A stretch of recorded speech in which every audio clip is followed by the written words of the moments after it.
Explosive! Intense! Super high DPS! Ha! Viable both in PvE and PvP! What? Okay, it might not tick many of those boxes, but it has its own flavor. Just like the ice cream, icy ice cream, the one you're keen to try, but once you taste it, you're not so sure anymore? Well, Frost is a bit disappointing, but we'll go through the talents, choices, stats, consumables, rotations, and all of that, and you can decide for yourself what flavor it has.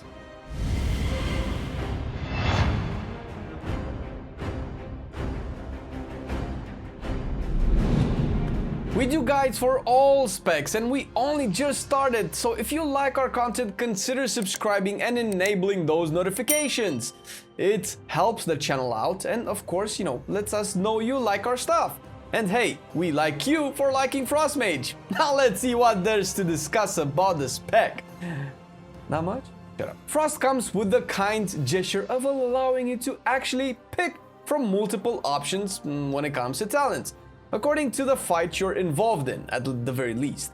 It does have some recommended builds, but it's quite user-friendly when it comes to choosing your playstyle. Unlike Fire, which has one universal build for everything. Haha, lame. That's what all Frost players say. Both of them.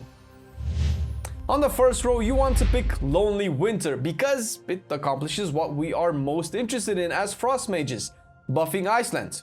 Why? Because a lot of conduits, legendary powers, and procs focus on the spell, so you want to be aiming to take anything and everything that empowers it. This makes Lonely Winter your main choice for raiding. However, strictly for AoE purposes, Bone Chilling performs better. Ice Nova comes in handy in situational scenarios, for bursting mobs down, or for a bit more control in PvP, but its damage is way lower than the others in order to compete with them properly, so On the next row, Shimmer remains our main choice, due to the long range mobility it provides. Ice Flows is excellent for fights with an abundance of minimal movement, making it the best choice for short range movement.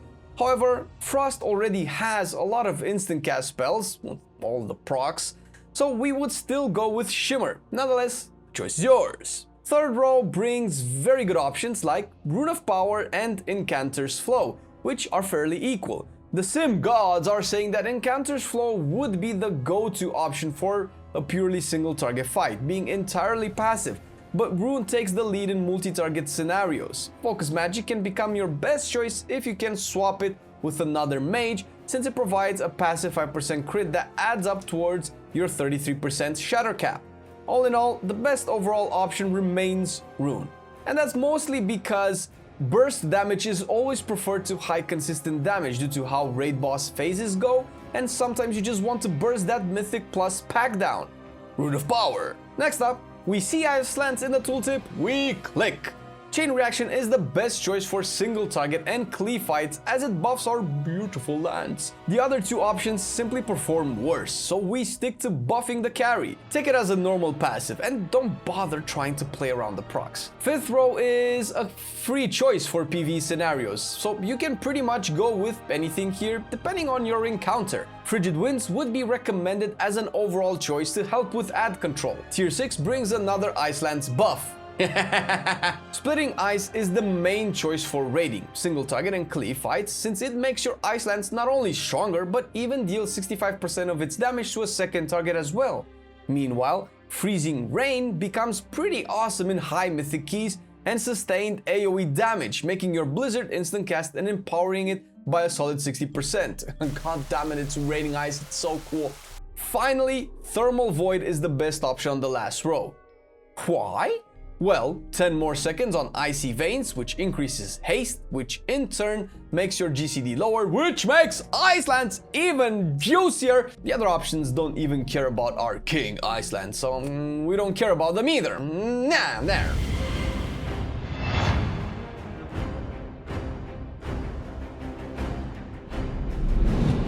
When it comes to stat priority, as per usual, we need all the eye level we can get, as it gives the most desired stats. You guessed it, intellect, because we need to stay smart, of course. Is this script about me? Our brains will quickly be followed by crit. We aim for a 33.34% cap on critical strike to ensure a 100% crit chance with our shatter combo. Once we hit that, we start looking for haste, versatility, and mastery, mostly in this order, while crit will go down to the bottom of the list since it won't impact our DPS much more after the 33.34%. As mentioned before, this is only a general rule of thumb, and for precise numbers and priorities, you should still sim your character and let the numbers guide you. Next up, you want to make your gear even better with the Sinful Revelation enchant on your weapon or Celestial Guidance if you're a poor fuck. Oh, wipe your tears, I'm just joking. Do your callings, open your chest rewards, and you'll have enough gold in no time to play the game. Quick gold making tip, you're welcome. Continuing on the road to greatness, you will pick up Fortified Avoidance for your cloak and for your chest. And you want Eternal Insight since you are rich by now, right? You know, just having followed my pro tip from before? No, you didn't? Then you should still watch our gold making guide for even more tips. Self-plug. I really have no shame. Anyhow, your braces should get the most they can with Eternal Intellect. And now we can move on to your wife's favorite part of your marriage, gems. Jokes aside, you want to fill your pockets with deadly jewel clusters until you get that juicy crit cap, and then you can switch to haste. Do the same for your ring enchants with Tenet of Critical Strike, and that's about it. As for the budget variations, fuck 'em. Because you're certainly a very rich person by now, having watched our gold making guide. Talking about juicy stuff, your core consumables will remain the Spectral Flask of Power, followed by the Potion of Deathly Fixation, or even the Potion of Spectral Intellect, while on your weapon you will keep Shadow Core Oil. Deathly Fixation works great with Shadow Core Oil, as it receives a 10% bonus to its damage, and the other potion gives you a hefty 190 intellect boost for 25 seconds, which is not to be ignored either. Which potion should you choose? Sim yourself. Do I have to do everything now? All this talk made me hungry. I'm thinking about a feast of gluttonous hedonism. Or even some spine fin souffle and fries. Yeah, that's what I order when I go to Starbucks. These are your best friends when talking about nutrition, and you should aim to get them in this exact order according to the possibilities. You know, one's expensive, one's not.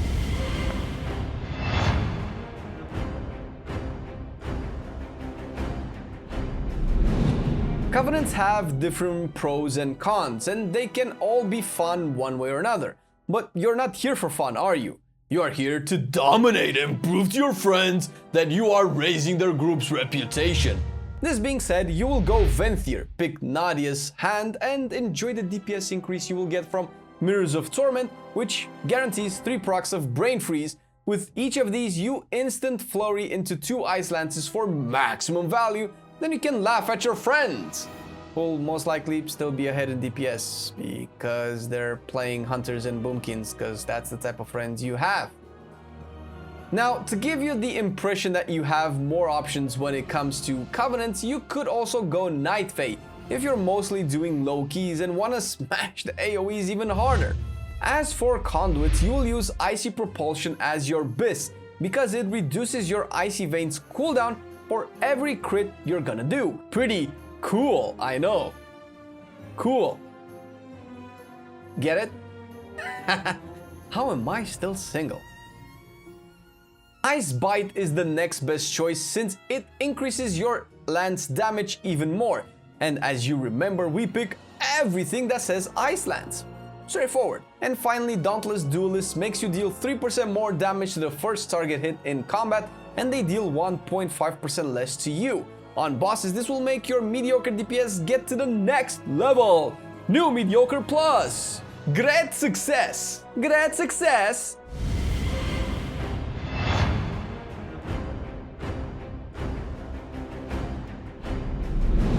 Okay, let's move on to the bling blings. Glyph of Assimilation and Kabbalist Signal are the very best you can get due to the raw stab boost they provide and strong procs.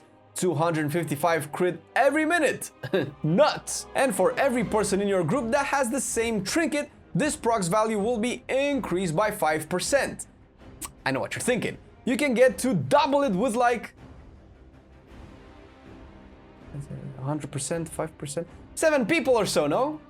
Whatever. I don't like this trinket anymore. So I'd rather pick Dreadfire Vessel, which is only useful in single target, but at least it doesn't reopen my past high school traumas.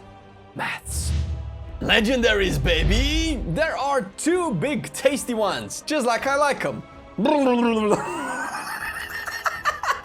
Glacial Fragments is your go-to for AoE, as it makes your numero uno spell, Ice Lance, even better while your target is under Blizzard. Combine this with the Freezing Rain talent, where you get 2 blizzards free of cast, and this might actually make your friends wonder how the fuck you're showing up on their details. However, if you're more of a calm type of guy, so not me, not into orgies and shit, definitely not me, and prefer single target, then you want to go for Slick Ice, which makes your Frostbolt a machine, as it can stack up to 20% increased damage and casting speed while in Icy Veins only, but still it's a pretty big boost to your DPS. I would craft both and switch between them according to the fight I'm in, but you do you.